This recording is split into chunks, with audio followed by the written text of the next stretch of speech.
Shalom saudara-saudara terkasih dalam Tuhan. Sekarang kita memasuki minggu pertama permulaan tahun baru. Mari kita memulainya dengan berdoa.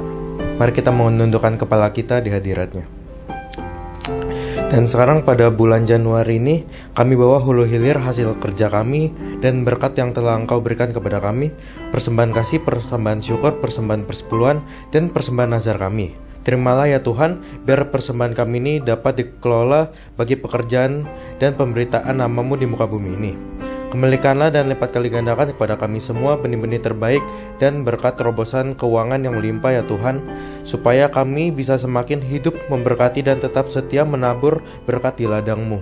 Kami terima ya Tuhan, dan kami buka ibadah ini dalam nama Tuhan Yesus. Kami sudah berdoa dan mengucap syukur. Amin.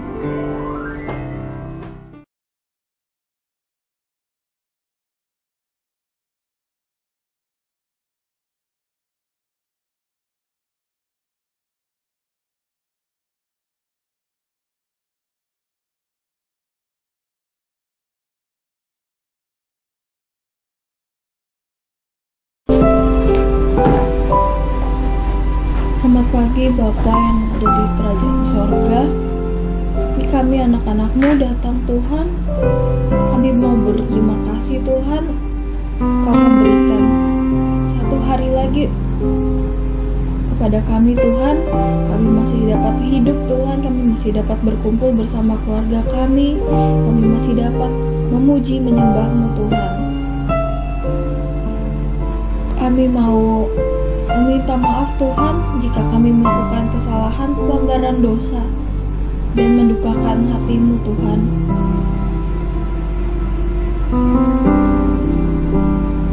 Ajar kami Tuhan jalan-jalan-Mu Tuhan,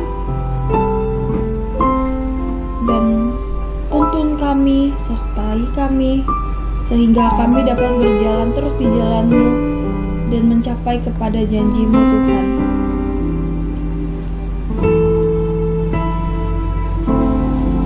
Kau pulihkan setiap kami Tuhan, baik sakit secara fisik maupun hal-hal lain yang tidak dapat dilihat oleh mata Tuhan. Terima kasih ya Tuhan, kami sudah berucap syukur. Kami siapkan hati kami dan pikiran kami. Kami mau memulai ibadah dan kami mau memuji dan menyembah-Mu Tuhan. Kami sudah berdoa mengucap syukur. Haleluya, amin.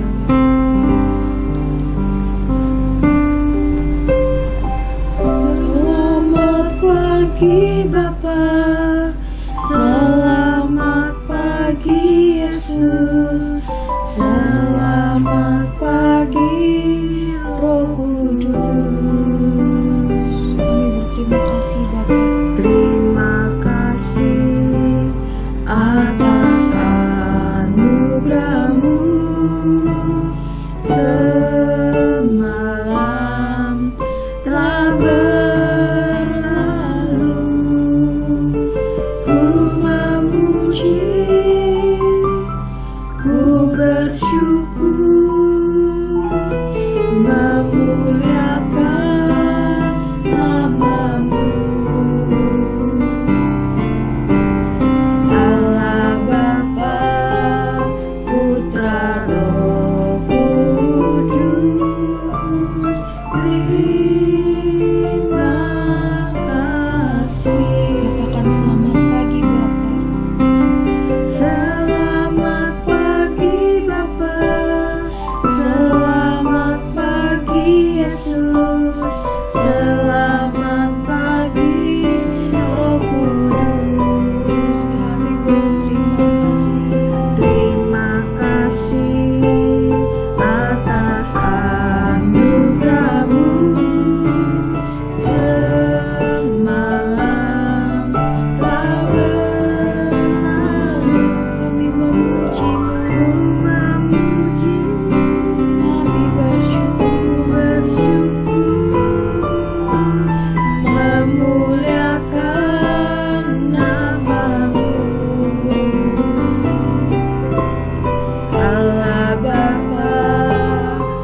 Terima kasih Yesus.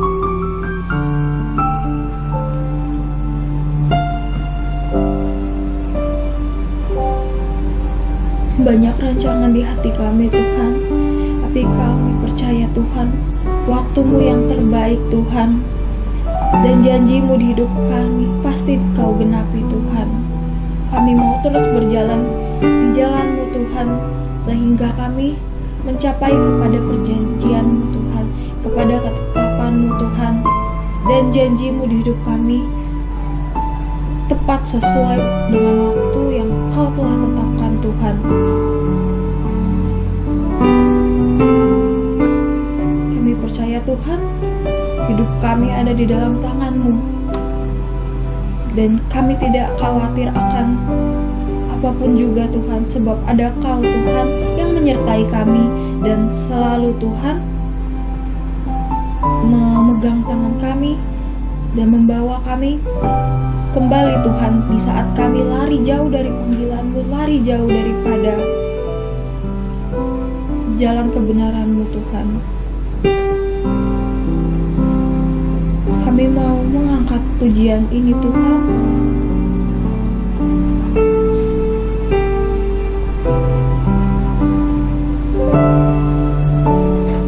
Dari semula telah Kau tetapkan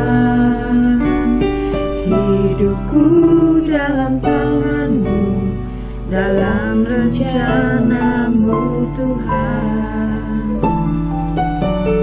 Rencana indah telah Kau siapkan bagi masa depanku yang penuh harapan. Dari semula telah Kau tetapkan. Dari semula telah Kau tetapkan hidupku dalam tangan-Mu, dalam rencana-Mu Tuhan. Kami percaya Tuhan, Rencana indah telah Kau siapkan bagi masa depanku yang penuh harapan. semua baik. Semua baik, semua baik. Apa yang telah Kau perbuat di dalam hidupku, semuanya baik. Semua baik, sungguh teramat baik. Kau jadikan hidupku berarti. Nyanyikan pujian ini dari awal bersama-sama. Dari semula telah Kau tetapkan Hidup kami ada di dalam tangan-Mu. hidupku dalam tangan-Mu, dalam rencana-Mu Tuhan. Rencana-Mu indah Tuhan. Rencana indah telah Kau siapkan bagi masa depanku yang penuh harapan. Semua baik, semua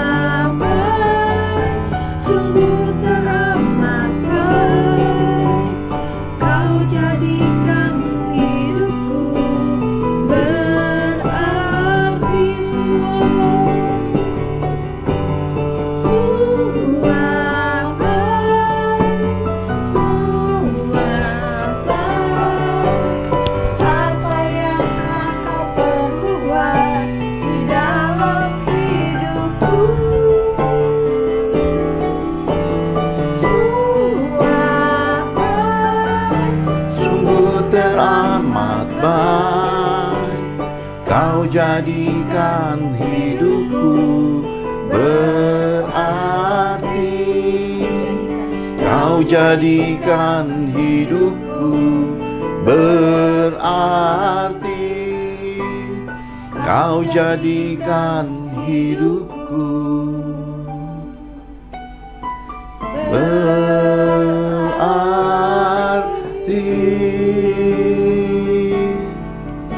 Terima kasih Tuhan untuk anugerah kebaikan-Mu. Engkau menyatakan kasih-Mu bagi setiap kami. Kau mengajari kami jalan-jalan kehidupan. Kau menyatakan kepada kami, di dalam Engkau ada kelimpahan hidup, damai sejahtera, dan Roh Kudus-Mu menuntun kami senantiasa. Terima kasih Bapa, berfirmanlah dan berkati kami semua. Di dalam nama Tuhan Yesus Kristus kami telah berdoa dan mengucap syukur. Mari semua kita cinta Tuhan Yesus sama-sama katakan amin. Shalom Bapak Ibu terkasih di dalam Tuhan. Hari ini kita mau belajar sebagaimana dipesankan di permulaan tahun tentang 3 ujian kehidupan. Di dalam ujian kehidupan ini ada kemuliaan Tuhan. Mari kita lihat ada 3 hal, 3 bagian ujian ini kita pelajari sama-sama. Di dalam bagian yang pertama kita lihat di dalam Kejadian 37 ayat 23 sampai yang ke-28. Kejadian 37 ayat 23 sampai 28. Demikian Tuhan berfirman. Baru saja Yusuf sampai kepada saudara-saudaranya, mereka pun menanggalkan jubah Yusuf, jubah maha indah yang dipakainya itu, dan mereka membawa dia dan melemparkan dia ke dalam sumur. Sumur itu kosong, tidak berair. Kemudian duduklah mereka untuk makan.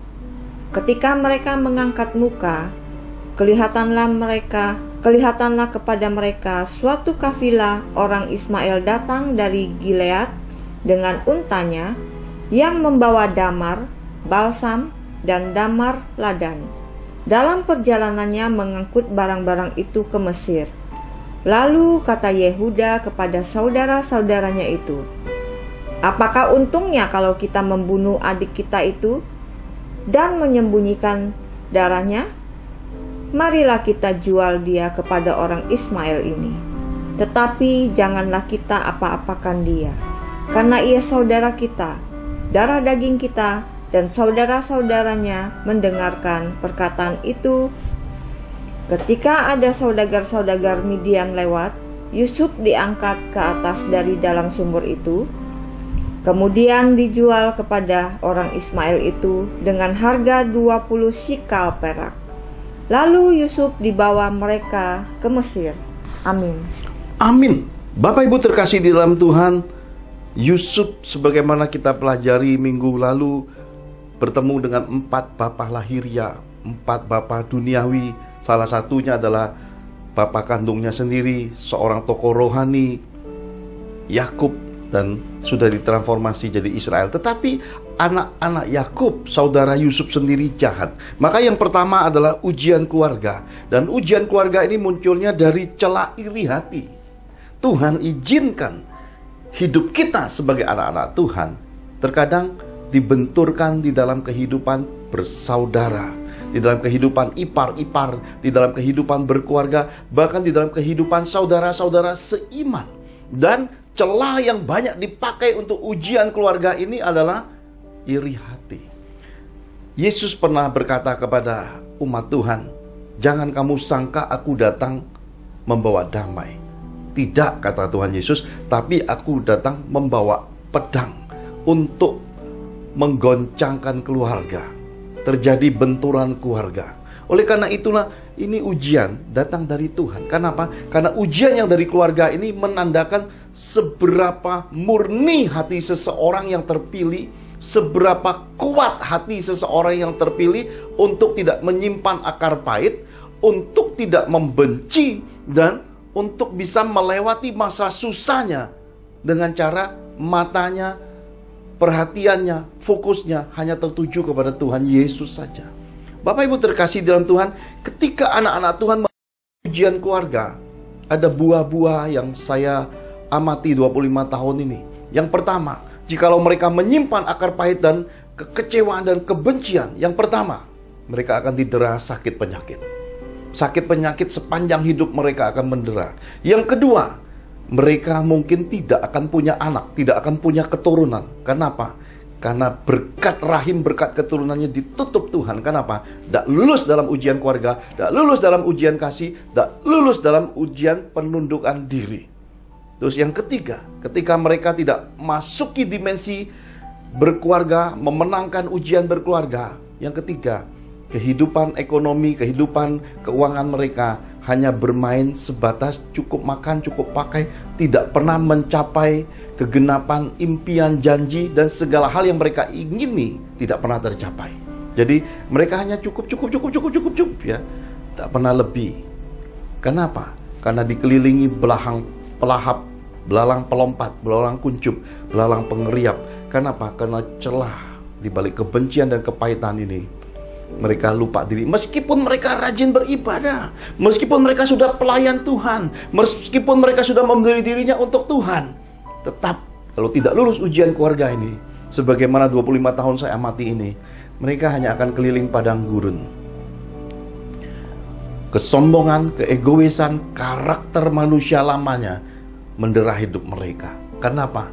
Karena mereka tidak bisa keluar dari kepompong ini. Maka metamorfosa kekristenan Yesus yang sejati tidak muncul di dalam hidup mereka. Mereka hanya terkurung di dalam keadaan manusia lamanya yang penuh kebencian, penuh kekecewaan, penuh kepahitan karena tidak lulus dalam benturan kehidupan berkeluarga di antara saudara, di antara ipar-ipar, di antara saudara seiman. Mereka berputar-putar seperti itu saja, seperti bangsa Israel keliling padang gurun 40 tahun itu, pada akhirnya buang waktu sia-sia. Karena itu Bapak Ibu terkasih di dalam Tuhan, buku dalamnya kasih Yesus saya tuliskan secara khusus sesuai Tuhan pesankan.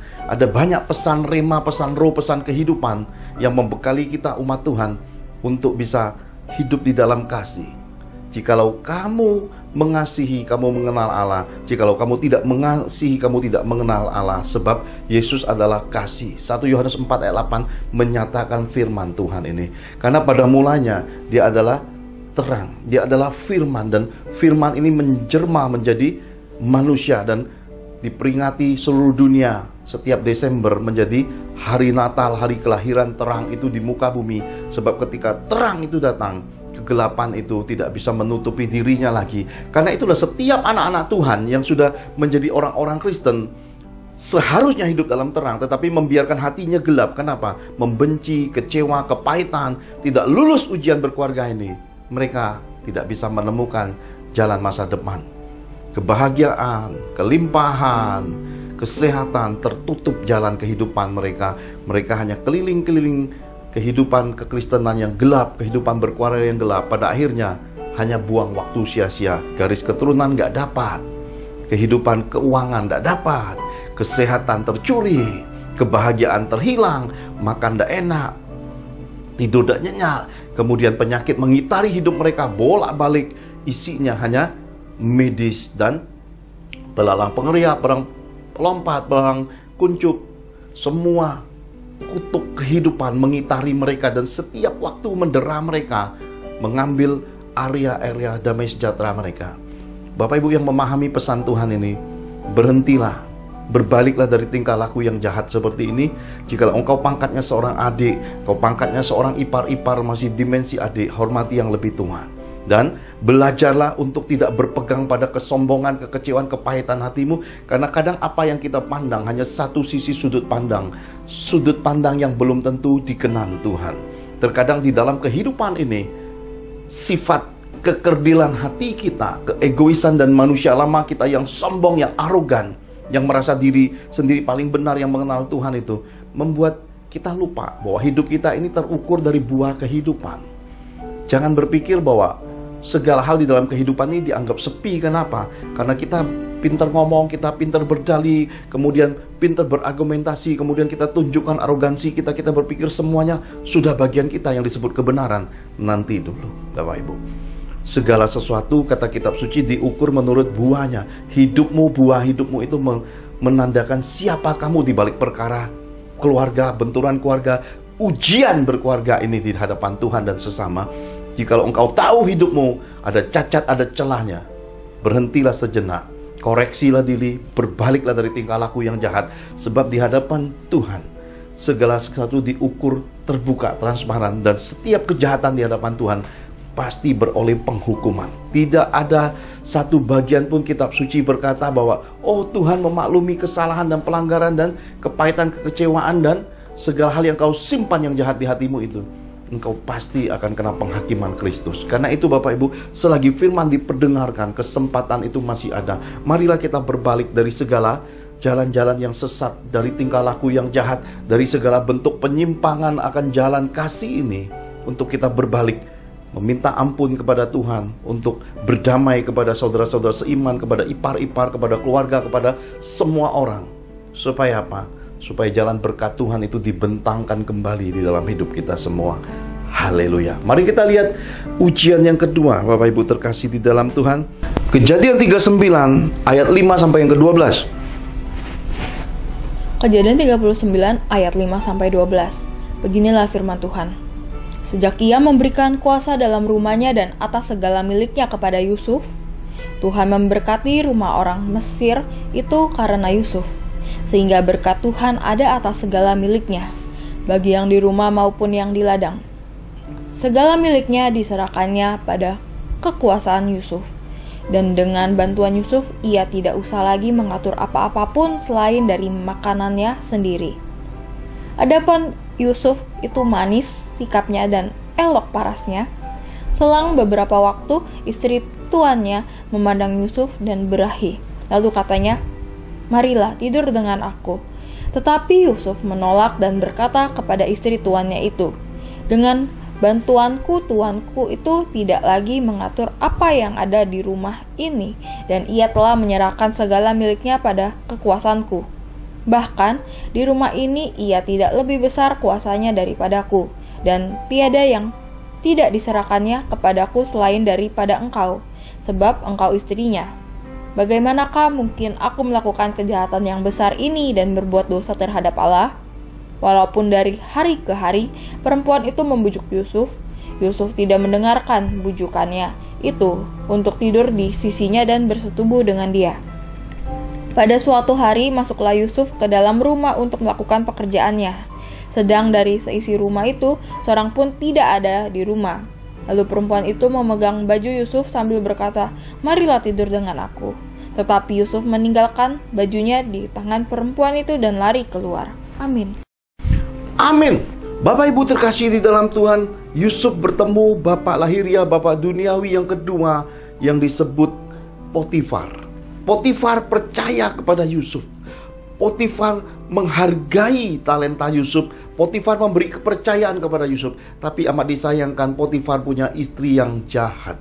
Ujian kedua adalah ujian keteguhan hati untuk Tuhan. Ujian ini datang dari Tuhan, keteguhan hati dari Tuhan. Kenapa Bapak Ibu? Karena istri Potifar, tante Pot ini gatal, ya, genit, penuh hawa nafsu dan ceriwis dan pintar bersolek, dan isinya hanya hal-hal duniawi dan isinya hanya untuk pamer-pamer saja. Dan kita tahu bahwa kekristenan hari ini dibagi dua, ada kekristenan roh, ada kekristenan yang disebut bebek-bebek. Kekristenan roh mendandani manusia rohnya, manusia dalamnya yang diutamakan, luarnya sederhana, tidak apa-apa. Kenapa? Karena manusia dalamnya penuh dengan karakter imago Dei, karakter Yesus. Maka orang-orang yang punya karakter imago Dei ini punya kekayaan materi, punya keuangan hebat, perusahaan banyak, dan keuangannya luar biasa, tapi mereka tetap tampil sederhana. Ini orang kaya sejati di dunia ini, kaya di bumi dan kaya di sorga. Tapi ada juga orang kaya, kaya bebek, ya. Luarnya semua yang didandanin, semuanya dipermak yang luarnya. Pokoknya mau tampil paling luar biasa. Kalau perlu Mona Lisa aja kalah, Bapak Ibu. Kenapa? Karena ini sudah main mona-monaan, ya. Karena semuanya dibalut untuk semua orang berdecak kagumnya. Pokoknya isinya duniawi sekali, ya. Semua harus serba di medsoskan, semua harus serba dipublishkan, semua orang harus tahu apa yang dia buat. Kalau buat kebaikan pun mau kumpulkan semua orang untuk foto-foto, untuk semua orang tahu bahwa dia orang yang paling baik di dalam Kristen ini, ya. Jadi ini adalah orang kaya yang sebenarnya miskin sekali, ya. Ini tingkatannya kaya biasa. Kenapa? Karena isi kekayaannya kalau diperiksa ini juga nebeng suami, kalau enggak ya dapat istri yang janda kaya raya atau isinya pokoknya penebengan kekayaan, tapi seakan-akan dia yang paling kaya. Dan ini adalah orang-orang yang kalau kami di Bangka namanya pentaizu, ya. Arti falsafahnya adalah orang susah yang nebeng hidup dengan orang kaya, entah suami kaya atau istri kaya atau mertua kaya, tapi penampilannya, gaya hidupnya seakan-akan dia wah terkaya sekali. Dia lupa bahwa bobot bibit bebet ini terukur dan bisa dilihat semua, Bapak Ibu. Sayang sekali kekristenan bebek ini adalah bagian yang disebut rombongan kambing-kambing di hadapan Tuhan yang akan dihardik suatu hari. Karena itu Bapak Ibu, tinggalkan hal-hal seperti ini, karena istri Potifar adalah orang-orang yang seperti ini, ya. Jadi setiap kesempatan dipakai untuk mengumbar hawa nafsunya. Kalau nggak kesampai yang dia mau, semua hal difitnahnya. Dan kalau dia nggak dapat, orang lain nggak boleh dapat. Jadi hamba Tuhan, kalau dia mau, hamba Tuhan nggak ngikuti karena taat pada Tuhan, hamba Tuhannya difitnah habis-habisan supaya semua rekan sosialitanya, semua relasinya nggak boleh dekat hamba Tuhan. Ini kenapa? Karena ini sifat daripada tante pot. Jadi tante pot yang di dalamnya berisikan roh-roh anjing. Kenapa? Karena sifat menggigitnya, sifat buasnya, dan selalu identik dengan fitnahan. Jadi ini ciri khasnya daripada istri jahat, tante Potifar, orang-orang Kristen bebek di akhir zaman. Nah, kita harus belajar memenangkan ujian keteguhan hati ini. Yusuf fokus kepada Tuhan. Yusuf menjagai kepercayaan tuannya si Potifar. Dia tidak menyentuh ya tante bebek, tante Potifar ini. Dia tidak mengumbar hawa nafsunya dan dia menguasai dirinya. Orang sabar, orang menguasai dirinya, miliknya adalah kota. Ternyata bukan sebatas kota. Lewat hidup Yusuf kita menemukan orang sabar, orang yang menguasai dirinya, rela berkorban, tersakiti demi kebenaran dan keteguhan hati di hadapan Tuhan. Upahnya itu bangsa, menyelamatkan bangsa, Bapak Ibu. Orang besar memilih kebenaran, memilih kejujuran, transparansi, seberapa besar harganya mereka bertahan di jalan ini, dan Tuhan akan angkat hidup mereka. Kehormatan, penghargaan Tuhan dan manusia ada pada mereka karena mereka lebih memilih kebenaran, kejujuran di atas segala kepentingan dan di atas segala hal-hal yang haram, hal-hal yang tabu, hal-hal yang melanggar firman, hal-hal yang mendukakan roh, hal-hal yang bagi mereka itu tidak ada bagiannya di jalan hidup mereka. Jadi mereka fokus untuk hal-hal yang membangun, bertujuan untuk kemuliaan Tuhan, jalan-jalan yang mendidik rumpun keluarga, mempersiapkan lahirnya orang-orang besar, jalan-jalan menggenapi destiny yang dari Tuhan. Bapak Ibu terkasih di dalam Tuhan, Yusuf menandakan semua ini ada. Hatinya teguh. Dan mungkin ada banyak orang dunia berpikir, daripada aku dipecat. Ada banyak anak-anak Tuhan juga berpikir seperti orang dunia, daripada aku terbuang, terpecat, dijauhi dari sosialita dan pengangguran ini, tidak apa-apa lah. Duduk di meja pencemooh, duduk di antara para pemfitnah, makan gratis, dengar sedap-sedapan, akhirnya kemalangan mereka, kutuk mereka masuk dalam hidupmu. Hidupmu jadi malang, hidupmu masuk dunia kutuk. Penyakit datang, kemiskinan datang, kehancuran keluarga datang, dan berbagai hal-hal memilukan yang selama ini engkau dengar dari jarak jauh itu ada di dalam hidupmu. Kenapa? Karena engkau tidak teguh berdiri di jalan kebenaran yang daripada Tuhan. Engkau lebih memilih kompromi dengan dosa. Engkau lebih memilih untuk bersosialita di dalam kepalsuan dan kemunafikan di balik semua kehidupan yang penuh dosa itu.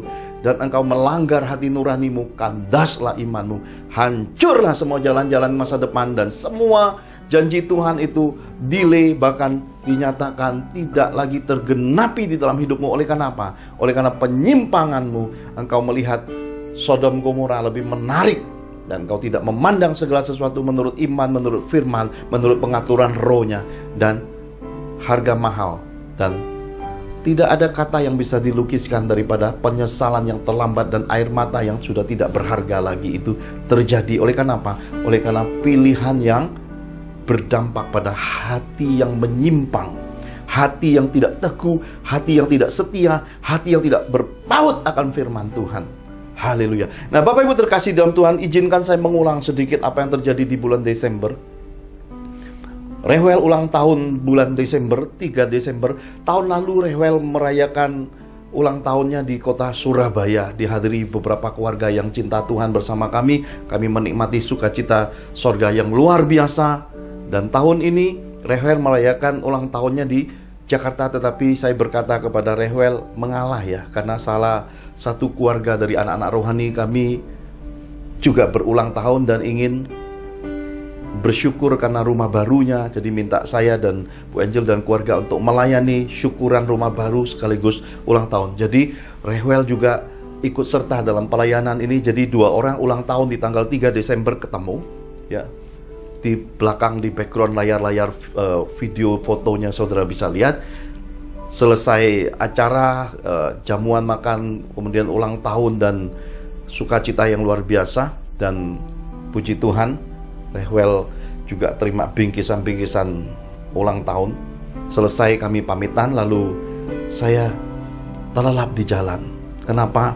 Karena Yudi Loreni memberi saya berapa teguk anggur. Ternyata saya terlelap di jalan, lalu tiba-tiba terbangun.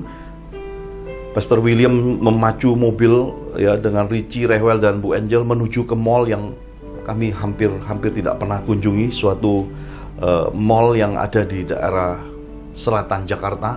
Dan sampai di sana ternyata anak-anak ingin menyenangi saya, ngajak makan di suatu tempat, di suatu restoran yang saya pernah makan dengan seorang hormat yang dari Jawa Timur ya. Ini beliau luar biasa ngajak makan sesuatu yang berkesan, maka kami cari di Jakarta, ternyata adanya di mall yang di wilayah selatan Jakarta. Makan saudara, selesai makan tiba-tiba ada sepasang suami istri dengan seorang anak putrinya duduk di sebelah kami. Tiba-tiba kami bertegur sapa, ngobrol, dan saya tahu ada keistimewaan di keluarga ini. Kenapa?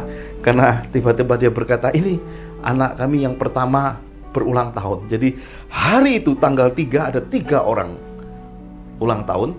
3 orang ulang tahun ini, yang pertama Rehwel, yang kedua adalah Yudi yang tadi syukuran rumah baru dan ulang tahun, dan yang ketiga adalah orang asing yang kami jumpai di tempat makan yang anak-anak ingin saya menikmatinya. Dan Bu Angel berkata, ini enak ngalahin Jawa Timur ya. Suara lembut itu berkata kepada saya, nah, berkati orang asing ini. Lalu saya bisikin Bu Angel, saya berkata, ini anaknya ulang tahun, berkati. Sudah jelas mereka berbeda suku, berbeda agama dengan kita, karena si bapak berasal dari kota Garut, si ibu berasal dari Surabaya. Ini perpaduan Jawa Sunda, dan mereka sangat ramah. Dan akhirnya saya tukar nomor telepon dengan si bapaknya, dan dia berkata, semoga kita berjodoh jadi saudara. Luar biasa hidup ini saudara. Ini yang dialami seorang Yusuf. Yusuf memiliki kekayaan ini di dalam hidupnya. Kenapa? Karena hatinya teguh. Hatinya teguh. Dia tidak memilih hal-hal yang disebut dengan comberan, kekotoran dunia, kepahitan, kebencian, dan segala bentuk sakit hati. Dia tidak memilih itu. Yusuf tidak memilih segala kekotoran yang disebut dengan dunia mesum, percabulan, perjinahan, dan segala kekotoran itu. Yusuf memilih untuk fokus memandang kepada Tuhan. Maka hal-hal yang baru, hal-hal yang tidak terlukisan, orang-orang besar didudukkan di meja Yusuf. Dan Yusuf didudukkan di meja orang-orang besar. Dan mereka mengangkat saudara meskipun beda suku, beda agama, beda kepercayaan. Dan ini keindahan dalam kehidupan ini Bapak Ibu. Saya bersyukur bisa melewati Natal tahun lalu dengan Natal di hari ulang tahun Rehwel yang luar biasa, dengan hari ulang tahun Yudi dan syukuran rumah Yudi Loreni dengan keluarganya. Dan malam saya merasa lapar sekali Bapak Ibu.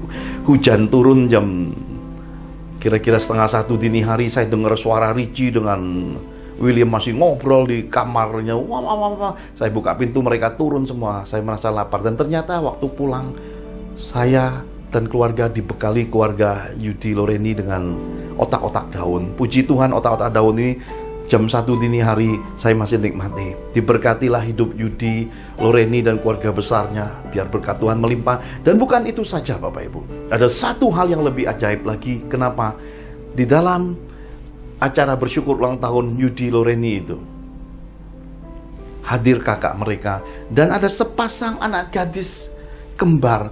Anak gadis kembar ini adalah buah pelayanan saya dengan Bu Angel dan keluarga. Kenapa? Ketika suatu hari mereka konseling, suami istri ini konseling dalam keadaan tidak punya anak, menikah bertahun-tahun lamanya, dan kemudian saya mendengar pesan Tuhan, anakkah yang menjadi persoalan? Maka Tuhan memberikan anak kembar kepada mereka. Fotonya Bapak Ibu bisa lihat ada di background. Dan keindahan ini mewarnai Natal, mewarnai awal tahun. Mukjizat keajaiban Tuhan masih ada di antara kita. Karena itu teguhkan hatimu, menangkan dan lulus dalam setiap ujian kehidupan ini, termasuk ujian keteguhan hati. Jangan curi kemuliaan Tuhan yang bukan bagianmu, jangan kau ambil. Jangan kotori, cemari hidupmu, kekayaanmu, berangkasmu, rekeninganmu dengan hal-hal yang bukan hak milikmu. Dan jangan engkau mengambil hal-hal yang disebut hak milik orang lain. Jangan mengingin yang punya orang lain, Bapak Ibu. Raih yang dari Tuhan saja, yang dijatakan Tuhan kepadamu. Maka fokus, genapi kehendak Tuhan, genapi panggilan Tuhan dalam hidupmu. Jika engkau dipanggil jadi seorang bendahara sorga, jadilah bendahara sorga yang dapat dipercaya. Dukung pelayanan, dukung hamba-hamba Tuhan, semaikan benih di ladang Tuhan, dan carilah yang bobot bibit bebetnya dapat dipercaya. Tapi Pak Johan, Pendeta Johan, saya banyak dikecewakan hamba-hamba Tuhan. Itu uang sekolah mahal untuk menguji bobot bibit hamba-hamba Tuhan. Yang lalu sudah berlalu, biarkan itu jadi uang sekolah. Yang terpenting hari ini adalah kenali hidup hamba Tuhan, kenali keluarganya, kenali kejujuran, transparansinya, kepribadiannya, dan hubungan pribadinya dengan Tuhan. Dan terutama hati dengan mulutnya. Haruslah hati dan mulut yang mengeluarkan firman cara murni, yang memancarkan kekudusan Tuhan dan kasih Tuhan yang jadi buah. Dengan mereka, sandingkan, percayakan. Dengan demikian kau sebagai bendahara surga, maka semua berkat Tuhan tersalur tepat dan sesuai sasaran yang dari Tuhan. Jika engkau seorang pengkhotbah, khotbahlah dengan murni. Jangan titipkan hal-hal yang kotor di balik khotbah dan pengajaranmu. Jika engkau seorang gembala, gembalakanlah domba-domba Tuhan dengan baik. Tidak usah buka gereja banyak-banyak hanya untuk menyandung saudara seiman, rekan-rekan sekerja dalam Tuhan. Tidak usah pindahkan domba-domba sebelah. Kenapa? Karena itu sama saja menghancurkan saudara seiman, memahitkan saudara seiman. Itu nanti pada hidup kita diikat batu kilangan, lebih berat lagi takarannya. Kenapa? Karena merusak satu pemimpin gereja, merusak dan memahitkan banyak umat Tuhan, otomatis dapat dosa ganda. Jadi lebih baik punya sedikit, berkenan kepada Tuhan, daripada punya banyak tapi ketika ditampi isinya ampas. Engkau tidak kenal domba-domba Allah, engkau hanya masuki ambisi duniawi yang berkedok rohani, dan itu semua tidak manfaat di hadapan Tuhan. Tetapi marilah meraih hal-hal yang tulus. Jikalau engkau ingin membangun rumah Tuhan, membangun gereja-gereja Tuhan, bangunlah dengan sikap transparan, jujur, dan jadikan amanat agung itu bersih, tulus, dan dibaliknya kekudusan dan kasih Tuhan mendasarinya menurut panggilan Tuhan dan menurut pengaturan rohnya. Hingga semua saudara seimanmu seperti Yusuf, ternyata hidupnya itu membangun dan menyelamatkan satu bangsa, bahkan jadi berkat di antara bangsa-bangsa. Dengan demikian Bapak Ibu, genapi talenta hidupmu dan sambil berjaga-jaga supaya jangan sampai sesudah engkau melayani Tuhan, sesudah engkau memberitakan Injil, sesudah engkau melakukan hal yang baik, engkau sendiri ditolak Tuhan. Dan kitab suci peringatkan ini, jaga dirimu, jaga hidupmu, jaga keluargamu. Supaya apa? Supaya semua yang kau kerjakan itu kembalian dalam hidupmu adalah penghargaan dari Tuhan, penghargaan dari manusia. Haleluya. Mari kita lihat bagian yang ketiga, yang terakhir. Kejadian 39 ayat 20 sampai yang ke-23. Kejadian 39 ayat 20 sampai 23. Demikian firman Tuhan. Lalu Yusuf ditangkap oleh tuannya dan dimasukkan ke dalam penjara, tempat tahanan-tahanan raja dikurung. Demikianlah Yusuf dipenjarakan di sana. Tetapi Tuhan menyertai Yusuf dan melimpahkan kasih setianya kepadanya, dan membuat Yusuf kesayangan bagi kepala penjara itu. Sebab itu, kepala penjara mempercayakan semua tahanan dalam penjara itu kepada Yusuf. Dan segala pekerjaan yang harus dilakukan di situ, dialah yang mengurusnya. Dan kepala penjara tidak mencampuri segala yang dipercayakannya kepada Yusuf. Karena Tuhan menyertai dia, dan apa yang dikerjakannya dibuat Tuhan berhasil. Amin. Amin. Bapak Ibu terkasih dalam Tuhan, sesudah Yusuf mengalami kekecewaan di rumah papanya, di antara saudara-saudaranya yang jahat, masuki bapak duniawi Potifar, ketemu istri yang jahat dari istri Potifar, tante Pot yang penuh nafsu. Yusuf terbuang di dalam penjara bawah tanah yang tidak ada pengharapannya. Di bawah penjara yang tidak ada harapannya inilah Tuhan memberi ujian ketiga bagi Yusuf, yaitu ujian peremukan hidup. Remuknya insan, keluarnya roh. Remuknya daging, keluarnya manusia roh. Hancurnya manusia lama dan lahirnya manusia baru. Dan hancurnya manusia duniawi, dunia nafsu setan-setan, dunia duniawi yang didasari dengan hancurnya dunia yang didasarkan dumas, dunia nafsu manusia setan-setan, munculnya sesuatu yang bersumber dari manusia Kristus, manusia roh. Dan kemerdekaan itu datang. Kenapa? Penjara dunia nafsu manusia dan setan-setan itu sudah tidak ada dalam hidupmu. Engkau bukan lagi tawanan, tapi engkau adalah manusia Kristus yang dewasa, yang merdeka, yang tahu jalan kebenaran, yang tahu menjagai kemuliaan, yang tahu menghargai apa yang dipercayakan Tuhan dan tidak mencuri kemuliaan Tuhan. Dengan demikian Bapak Ibu, jalan-jalan ini engkau adalah seorang pribadi yang dapat dipercaya Tuhan dan dipercaya sesama. Dan engkau akan dipercayakan Tuhan melahirkan rumpun keluarga, rumpun garis keturunan yang jadi berkat. Karena di balik hidupmu, buah jatuh tidak jauh dari pohon.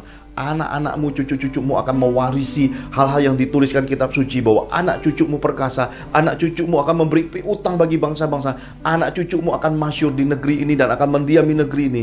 Bahkan dipakai jadi berkat di antara bangsa-bangsa. Dengan demikian genap firman Tuhan. Kenapa? Karena engkau bisa menyelesaikan ujian permukaan ini. Tidak mengandalkan manusia lagi. Karena mengandalkan manusia, hatimu menjauh dari Tuhan. Karena ketika engkau mengandalkan manusia, engkau masuk di dunia kutuk. Karena tidak ada kasih karunia-Nya. Karena semua yang engkau kerjakan dengan kekuatanmu, dengan pamrih, dengan keinginanmu, dan semua yang engkau kerjakan, engkau buat seakan-akan datang dari Tuhan. Kau jual nama Tuhan, kau palsukan nama Tuhan, dan semua hal kau promosikan menurut kedoknya Tuhan. Padahal di baliknya adalah hawa nafsu dan kerakusan. Ini Tuhan ingatkan kepada oknum-oknum rohani. Janganlah bersosial rohani, kemudian menumpuk harta ngengat berkarat, dan kemudian membuat segala sesuatu butuh 10 keroknya 10 juta, ya. Dan kemudian pada akhirnya ditumpuk lagi dan kemudian dinikmati, ya. Sementara yang menabur kesusahan dan engkau lupa bahwa mereka memberi dengan keringat dan memberi kepercayaan di balik nama Tuhan. Oleh karena engkau menyampaikan suara Tuhan, dan ternyata ketika suara Tuhan itu palsu, tidak dapat dipertanggungjawabkan, maka engkau bukan akan diremukkan, engkau akan dibinasakan Tuhan. Kenapa? Karena setiap orang yang mencuri kemuliaan Tuhan, seperti Yudas Iskariot, ingin berbalik kepada Tuhan, jalannya nggak ketemu lagi. Kenapa? Karena semua jalannya dikelilingi roh pendakwaan, semuanya roh-roh penyesat. Buku The Invisible mengajarkan kita akan hal-hal seperti ini, termasuk keadaan akhir zaman. Bapak Ibu baca buku ini, karena di kota Surabaya ada seorang anak Tuhan berkata, Tuhan, aku mau dengar suaramu. Bicaranya aku ya Tuhan. Suara itu berkata, baca buku The Invisible. Wanita muda ini berkata, Tuhan, aku mau dengar suaramu. Suara itu kembali berkata, baca buku The Invisible. Dan buku ini mengajarkan kepada kita jalan-jalan roh. Jalan-jalan di mana ketulusan, kasih, dan apa yang dikerjakan Tuhan didasari di baliknya untuk kita belajar memiliki suatu ketajaman untuk membeda-bedakan roh supaya bisa meraih yang dari Tuhan dan menepis semua yang ditawarkan dunia, nafsu manusia, dan setan-setan. Karena itu Bapak Ibu, ketika Yusuf mengalami peremukan total di penjara bawah tanah ini, di tempat ini dia selesai, di tempat ini dia menang, di penjara bawah tanah inilah Tuhan angkat dia naik dan langsung bertemu dengan Firaun. Dan ketika bertemu dengan Firaun, Yusuf sudah punya tempat duduk di sisi kiri, sisi kanan Firaun. Yusuf bisa jadi orang kepercayaan nomor 1 bagi bangsa Mesir. Yusuf jadi penguasa sesudah Firaun, dan Yusuf menyatakan kepada kita, kita harus menyelesaikan ujian kehidupan ini. Kita harus menangi ujian kehidupan ini. Seberapa nilai harganya, mari kita selesaikan di hadapan Tuhan. Dan ketika firman rema disampaikan bergema di hati, belum terlambat untuk mengulang, untuk mengejar apa yang tertinggal oleh karena kebodohan, oleh hal yang kita kerjakan semasa kita dalam kebodohan, oleh karena segala yang kita lakukan di dalam keadaan manusia lama kita. merasa paling benar, merasa kita sudah benar-benar melakukan hal yang dikenan Tuhan, padahal buah hidup kita menandakan kita terlunta-lunta, hancur, garis keturunan pun tidak punya, keadaan ekonomi pun hancur-hancuran, hidup tidak karu-karuan, jauh dari kebahagiaan, makan tidak enak, tidur tidak nyenyak, hari-hari penuh kegetiran, kecemasan. Berhentilah dari semua harga yang mahal ini. Rendahkan hatimu, karena Tuhan mencintai orang yang rendah hati. Ganjaran kerendahan hati dan cinta dan takut akan Tuhan itu adalah kekayaan, kehormatan, dan kehidupan. Semua ini telah membawa kita masuk pada kunci kehidupan. Yesus adalah jalan, kebenaran, dan hidup. Marilah kembali kepada sorga Bapa melalui jalan Yesus, jalan yang penuh kasih, dengan iman yang murni dan tulus ini. Dan pengharapan kita bukan pengharapan yang sia-sia, tetapi pengharapan yang berbuah selagi kita hidup di bumi. Buah yang kita kecap, kita nikmati betapa manisnya Tuhan. Rumpun keluarga kita jadi berkat, anak cucu kita hidup harmonis, anak cucu mantu kita semua hidup bahagia bersama kita, hingga hidup kita dilihat orang jadi saksi Yesus yang menyatakan bahwa Tuhan yang kita sembah adalah Tuhan Allah yang hidup. Dan saat kita kembali ke sorga, semua janji kitab suci, janji Tuhan tergenapi dalam hidup kita semua. Haleluya. Bapak Ibu terkasih dalam Tuhan, kita akhiri ibadah ini. Pastor William akan tutup dengan doa untuk kita menerima berkat-berkat Bapa Surgawi. Mari kita angkat kedua tangan kita di hadirat Tuhan.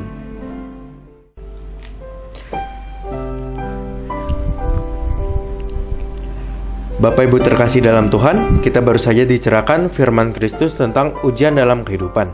Yang pertama, ujian keluarga dari celah iri hati. Yang kedua, ujian keteguhan hati dari Tuhan. Dan yang ketiga, ujian permukaan hidup untuk kemuliaan. Tuhan kehendaki kita semua berkemenangan dalam setiap ujian kehidupan yang ada. Bapak Ibu terkasih dalam Tuhan, mari kita tutup ibadah ini dengan doa sehati sepakat untuk menerima berkat-berkat Bapa Surgawi. Mari kita angkat kedua tangan kita di hadiratnya. Dalam nama Tuhan Yesus Kristus, terbukalah tingkap-tingkap langit, semua taburan benih dan kataan hidup kita beroleh kegenapan firman-Nya. Kita menabur dan menuai, kita dipeliharanya, kita dibelanya, kita disertainya, dan kita diberkatinya. Maka tercurahlah berkat Bapa Surgawi, engkau akan terus naik dan tidak menjadi turun. Engkau akan menjadi kepala dan bukan ekor, adonanmu, lumbung-lumbungmu, rekening bank dan kas keuanganmu diisi Tuhan penuh. Berkat bangsa-bangsa pun masuk dalam kapasitas hidupmu. Diberkatilah keluargamu, diberkatilah karir bisnismu, diberkatilah studimu, diberkatilah pelayananmu. Dalam anugerah Tuhan Yesus, maka engkau beserta keluargamu akan menerima kasih karunia, kesehatan, keberuntungan, berkat 5 roti 2 ikan, berlipat kali ganda berkat, jawaban doa, berkat terobosan ekonomi, dan mujizat-mujizatnya yang ajaib.